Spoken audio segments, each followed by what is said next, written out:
नमस्कार, desert storm से मैं विमल शर्मा। आज बात पते की पर चर्चा करेंगे। बात पते की में आज विश्व विख्यात मरु महोत्सव पर चर्चा करेंगे। कहते हैं किताबों से ज्ञान प्राप्त होता है मगर अनुभव हमेशा उम्र से आता है।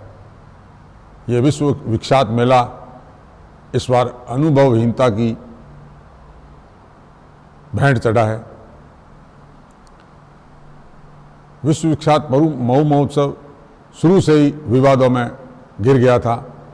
जब वन विभाग द्वारा सम और खूड़ी के दोनों पर किसी प्रकार का आयोजन करवाने पर रोक लगा दी थी, उसके बाद में जिस तरह से ये मेला एक इवेंट की भांति करवाया गया। अगर नज़र दौड़ाएं पूर्व के मेलों की, 3-4 वर्ष से ये मेला परंपरागत मेले से अपना ध्यान हटाकर इवेंट की तरह मनाया जाने लगा है। इवेंट के लोगों को जोड़ा जाता है और फिल्मी कलाकारों को, फिल्मी गायकों को बुलाकर भीड़ जुटाने का प्रयास करता है।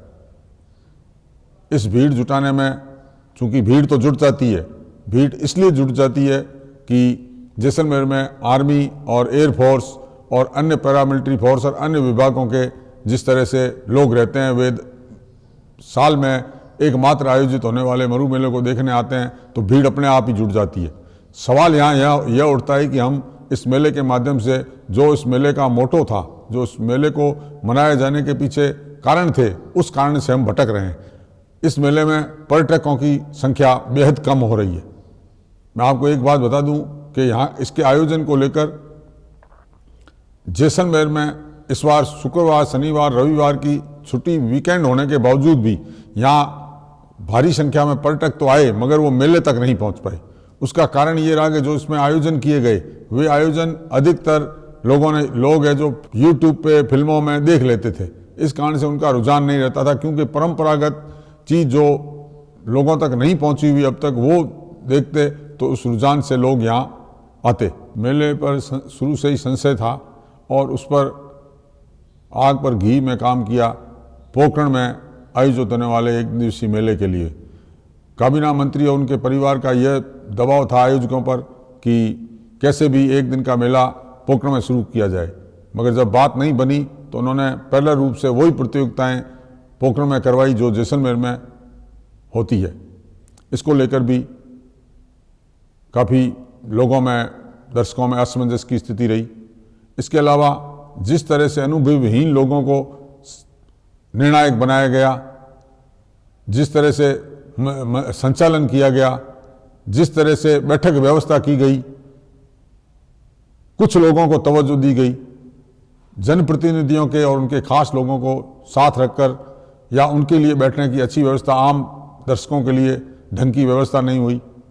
प्रतियोगिताओं में भी इस बार लगा लोगों में कि भेदभाव किया जा रहा है। बाहर के घोड़ों ने यहाँ आकर जिस तरह से घोड़ा रेस प्रतियोगिता को सफल बनाया, उनके प्रतियोगी जो विजेता रहे उनको किसी प्रकार का पुरस्कार नहीं दिया, उनको प्रमाण पत्र दिए गए, उन पर भी दस्तखत नहीं थे और एक तरह से फॉर्मेलिटी की गई। कुल मिलाकर ये बात करें कि प्रशासन ने प्रयास तो बहुत किए थे इसको सफल बनाने के लिए, सफल भी हुआ उस दृष्टि से जिस दृष्टि से दर्शकों की संख्या पूनम स्टेडियम में संगीत संध्या के समय 35 से 40 हज़ार लोग एकत्र होते थे। ऊँट दौड़ में चाहे डिडांसर का कार्यक्रम हो, उसमें भीड़ तो जुटी मगर पूरे मेले के दौरान कहीं कहीं विवाद जुड़े रहे। संगीत संध्या के दौरान गाए गए गीतों पर भी विवाद रहा। जो बॉलीवुड कलाकार आए, उन कलाकारों ने जिस तरह के गीत गाए उसको लेकर भी कई लोगों ने नाराज़गी जताई। जो परंपरागत मेले की प्रथा थी वो धीरे धीरे ऐसा लग रहा है कि लुप्त हो रही है। अगर इसको इवेंट से हटाकर अगर परंपरागत मेले की तरफ नहीं ले जाया जाएगा, मेला आयोजित करने का जो उद्देश्य है वो कहीं कहीं भटक जाएगा। बात पते की में आज तक के लिए इतना ही। धन्यवाद।